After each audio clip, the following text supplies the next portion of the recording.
ஓம் நம சிவாய வாழ்க. திரு அண்ணாமலையாரை போற்றி. ஓம் குரு வாழ்க. வணக்கம். ஆன்மீக அன்பர்கள் அனைவருக்கும் இந்த சிவடியேன் சிவகுருஜி சிவராஜின் அன்பு கலந்த வணக்கங்கள். நம்ம தொடர்ச்சியாக மாத பலன்கள் பார்த்துட்டு வரோம். அந்த வகையில் நம்ம பார்க்கக்கூடிய மாதம் மே மாதம். பொதுவாகவே இந்த மே மாதம் வந்து அனைவருக்குமே ஒரு உற்சாகத்தை கொடுக்கக்கூடிய மாதம், அனைவரும் ரசிக்கக்கூடிய மாதம், குழந்தைகள்லாம் லீவு சொல்லிட்டு குடும்பத்தோட மகிழ்ச்சியாக இருக்கக்கூடிய மாதம். அத்தகைய நிலையத்தான் இந்த கிரகங்களையும் தருது. எல்லா ராசிக்குமே என்ன வந்து ஒரு மகிழ்ச்சியான ஒரு மாதமாக இந்த மே மாதம் அமையப்போகுது.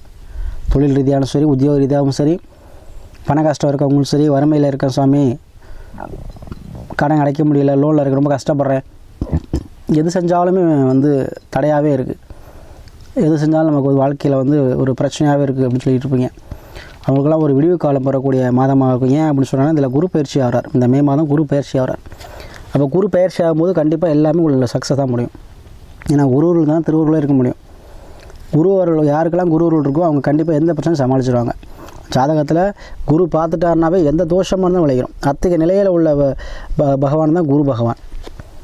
சரிங்களா? நம்ம யாரை குருவாக ஏற்றுக்கிறோமோ, அதாவது நமக்குன்னு ஒரு தெய்வங்கள், சில பேர் தெய்வத்தை ஏற்றுக்குவாங்க, சில பேர் மனிதரை ஏற்றுக்குவாங்க. சரிங்களா? சிலவங்க நம்ம படிக்கிற இடத்துல டீச்சரை எடுத்துக்குவாங்க.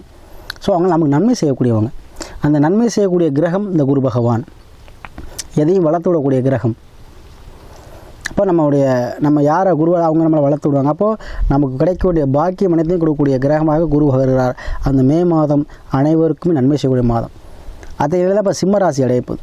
பொதுவாக அந்த சிம்மராசி என்பது பாருங்களேன், எப்போவுமே என்ன பண்ணுவாங்க, நீட்டாக இருப்பாங்க. உடல் வாகு, பேச்சு, தூரணையெல்லாம் ஒரு கம்பீரமான தூரணையாக இருக்கும். 4 பேர் இருக்கிற இடத்துல ஒரு துணிச்சலான விஷயம் செய்கிறாங்கன்னா அது சிம்மராசி தான் இருப்பாங்க. 10 பேர் இருப்பாங்க, அப்பா நீங்கள் யாருப்பா பேசுகிறீங்களா, வீட்டில் பேசுகிறீங்களா, யாரும் வாய்ப்புகள் தரட்டுமான்னு கேட்டால் நான் பேசுகிறேன்னு கையை ஒருத்துவாங்க. அதனால் அந்த அத்தமைய ஒரு தனிப்பட்ட திறமை உடையவங்க, எல்லாரோடையும் வித்தியாசமாக இருக்கணும்னு நினைக்கக்கூடியவங்க. நம்ம சொல்கிறத 4 பேர் கேட்கணும். அதே போல் சிம்மராசிக்காரவங்க யாராக இருந்தாலும் சரி, அவங்க மூடுக்கு விட்டிங்கன்னா அவங்க என்ன பண்ணுவாங்க, பெரிய ஆளாயிருவாங்க. கண்டிப்பாக அதை வந்து என்ன பண்ணுவாங்க, துணிச்சலாக செய்வாங்க, செய்ச்சாவும் நம்பிக்கையோடு செய்வாங்க. ஆனால் நம்ம ஒருத்தரை கம்பல் பண்ணக்கூடாது. சிம்மராசியை ஃபோர்ஸ் பண்ணோம்னா அவங்க என்ன பண்ணுவாங்க, செய்ய மாட்டாங்க. இதுதான் சிம்மராசியோட குணாதிசயம். அதாவது ஒரு பொதுவாகவே சாதாரணமாக ராசியாக இருந்தாலும் சரி, ஜோதிடமாக இருந்தாலும் சரி, அது கடல் அளவு நிறையா விஷயங்கள் பேசலாம். சரிங்களா? நம்ம சில பேர் நம்ம தோரணை பேசுவாங்க, நம்ம வந்து யதார்த்தத்தை பேசக்கூடியவங்க. என்கிட்ட ஜாதகம் பார்க்குறவங்களுக்கு தெரியும். நம்ம சொல்லக்கூடிய பரிகாரங்கள் அப்படிப்பட்ட பரிகாரங்கள். நம்ம சொல்கிற விஷயம் பழிக்கக்கூடிய பரிகாரம் மட்டும் தான் நம்ம சொல்கிறது. தேவையில்லாத பணச்செலவை நம்ம செய்கிறதே கிடையாது. சரியா? அத்தையே நம்முடைய எந்த ஜாதகம் பார்க்குறவங்களுக்கு என்னை பற்றி தெரியும். சரிங்களா? அதே போல் நிறைய அன்பர்கள் நமக்கு வந்து ஆதரவு தருவீங்க, ஜாதகத்தை ஆதரவு தருவீங்க. அவங்களுக்கு நன்றியை சொல்லிக்கிட்டு தொடர்ச்சியாக அவங்களோட ஆதரவு வேணும் வேண்டி கேட்டுக்கிட்டு இந்த சிம்மராசி அன்புகளுக்கு இந்த கிரகங்கள் எப்படி இருக்குன்னு பார்ப்போம். பொதுவாக சிம்மராசி அன்பர்களுக்கு பார்த்திங்கன்னா இந்த மாதத்தில் கண்ணில் உங்கள் ராசிக்கு 2ஆம் பாவம் சொல்லி கண்ணில் கேது இருக்கிறார். அதே போல் உங்களுக்கு 7ல் சனி ஆட்சி பெற்றிருக்கிறார். அதாவது கும்பத்தில் 8ஆம் பாவத்தில் ராகு ப்ளஸ் செவ்வாய் ப்ளஸ் புதன் இருக்கார். பாக்கியஸ்தானம் 9ஆம் பாவத்தில் சூரியன் வச்சப்பட்டு சுக்கிரன் போட்டுருக்கிறார். 10ல் குரு வரார்.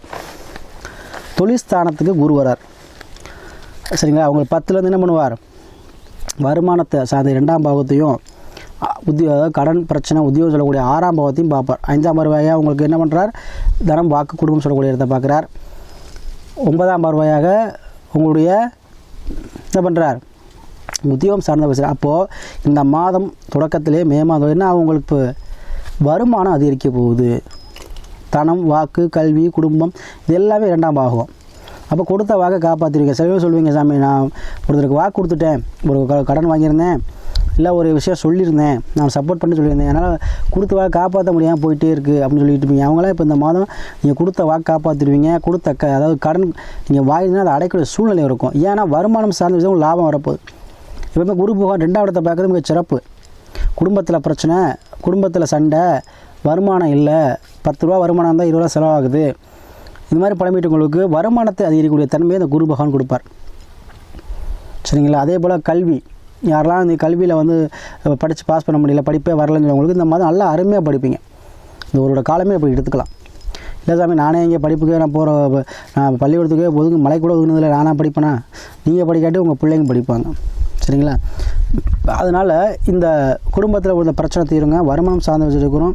கொடுத்த வாக்கை காப்பாற்றக்கூடிய சூழ்நிலை உங்களுக்கு கொடுக்குங்க. ஆரம்ப கல்வி, அடிப்படை கல்வி எந்த கல்வியாக இருந்தாலும் சரி, உயர்நிலை கல்வி படிச்சுட்டு இருக்கவங்க கண்டிப்பாக வந்து பாஸ் பண்ணிடுவீங்க. அதில் உத்தியோகம் இல்லாதவங்களுக்கு உத்தியோகம் கிடைக்கும். சரிங்களா? அதேபோல் பிஸ்னஸில் பிரச்சனை, பிஸ்னஸ் வந்து முடங்கி போச்சு, இல்லை பிரான்ச் ஆரம்பிக்கலாமா, இந்த மாதிரி யோசனைகளுக்கு உங்கள் மே மாதமே வந்துடும். அதை நீங்கள் செய்யலாம். எந்த ஒரு முடிவும் நீங்கள் எடுக்கலாம். உத்தியோகம் சார்ந்தோ, தொழில் சார்ந்தோ, குடும்பம் சார்ந்தும் சரி. சரிங்களா? குடும்பத்தில் பிரச்சனையாக இருக்குது, கணவன் மனைவி பிரிஞ்சிருக்கோம், கொஞ்சம் 1 வருஷம் ஆச்சு, நான் வீட்டுக்கு வருவாங்களா? கண்டிப்பாக வருவாங்க.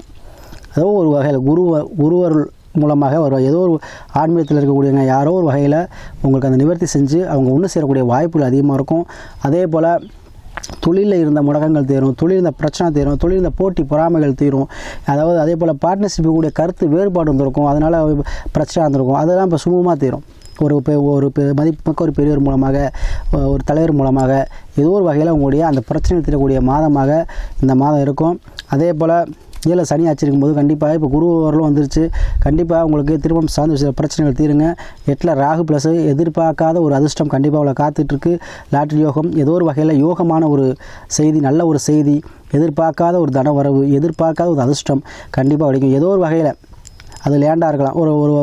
ஒரு 2 சென்டில் ஒரு 2 சென்டோ, சரிங்களா? இல்லை ஏதோ இடம் வாங்கி போட்டிருந்தேன், அப்போக்கே விற்கலை, இப்போக்கே நல்லா கிளை கேட்குறாங்க, கொடுத்துடலாமா? கண்டிப்பாக வந்து நீங்கள் எதிர்பார்க்காத விட டபுள் மடங்கான ஒரு லாபத்தை கொடுக்கும். சிலவங்களுக்கு லாட்ரி யோகத்தை கொடுக்கும், சிலவங்களுக்கு வண்டி வாகனம் மூலமாக யோகத்தை கொடுக்கும். அது மாதிரி ஏதோ ஒரு வகையில் அதிர்ஷ்டமான ஒரு மாதமாக இந்த மாதம் உங்களுக்கு அமைய போகுது. அதே போல் எதிர்பார்த்த வகையில் உங்களுக்கு வண்டி வாகன சேர்க்கை ஏற்படும். முன்னோர்கள் சொத்துக்கள் மூலமாக இருக்கும். முன்னோர்கள் மூலமாக இந்த பிரச்சனைகள் தீருங்க. அப்பா அம்மா பிரச்சனை, தந்தையோட கருத்து வேறுபாடு இருக்குது, தந்தையோட பிரச்சனைனா கண்டிப்பாக தந்தை உங்களுக்கு சப்போர்ட் பண்ணி பேசக்கூடிய மாதம். ஏன்னா சுக்கிரன் வந்து உங்கள் சூரியன் உச்சமாக இருக்கிறார். கண்டிப்பாக முன்னோர்கள் சொத்து சேரும். உங்களுடைய பங்காளி, அதாவது உங்கள் தாத்தாவில் உள்ள சொத்து பிரச்சனை, கோர்ட்டு கேஸ் பிரச்சனை, தேவையில்ல சண்டை பிரச்சனை, இந்த மாதிரி பிரச்சனைகளாக இருக்குங்க. கேஸ் பிரச்சனை ஏன்னா கேது பகவானை குரு பார்த்துட்றார். சரிங்களா? அப்போ கேது பகவான் சில சமயம் ஜெயிலுக்கும் அனுப்புவார், விதிச்சா நல்லா உங்களுக்கு. அப்போ குரு பார்க்கணும்னா உங்களுக்கு அந்த தேவையில்ல பிரச்சனை விடுபடக்கூடிய தன்மை, அனைத்துலேயுமே உங்களுக்கு நன்மை பார்க்கக்கூடிய தன்மையாக இருக்கும். சிம்ம ராசிக்கு சிங்கம் போல் கர்ஜிக்கும் திறமையை இந்த மே மாதம் கொடுக்குங்க. எப்போவும் ராஜா தான் அப்படிங்கிற அளவுக்கு நீங்கள் வாழக்கூடிய அமைப்பை இந்த மே மாதம் கொடுக்கும். அதுக்கு முன்னாடி உங்களுடைய ஜாதகத்தை, சுய ஜாதகத்தை பார்த்துக்கங்க. லக்கணம் உயிர்ங்கிறது சொல்லுவோம், சந்திரன் தான் உடல், தசாப்தி நல்ல நேரம். அப்போ நம்ம நல்ல நேரம் வந்துருச்சான்னு பார்த்துக்கிட்டு எந்த முடிவு எடுங்க. குருவர்களால் உங்களுக்கு அனைத்துமே திருவுருள் கிடைக்கும். குரு அருளால் உங்களுக்கு அனைத்துமே நன்மை பெறக்கூடிய மாதமாக, மன மகிழ்ச்சி நிறைந்த மாதமாக, திடீர் அஷ்டம், திடீர் தனவரக்கூடிய மாதமாக அமைய போகுது. சரிங்களா? அதனால் இந்த மாதத்தை பயன்படுத்திக்க.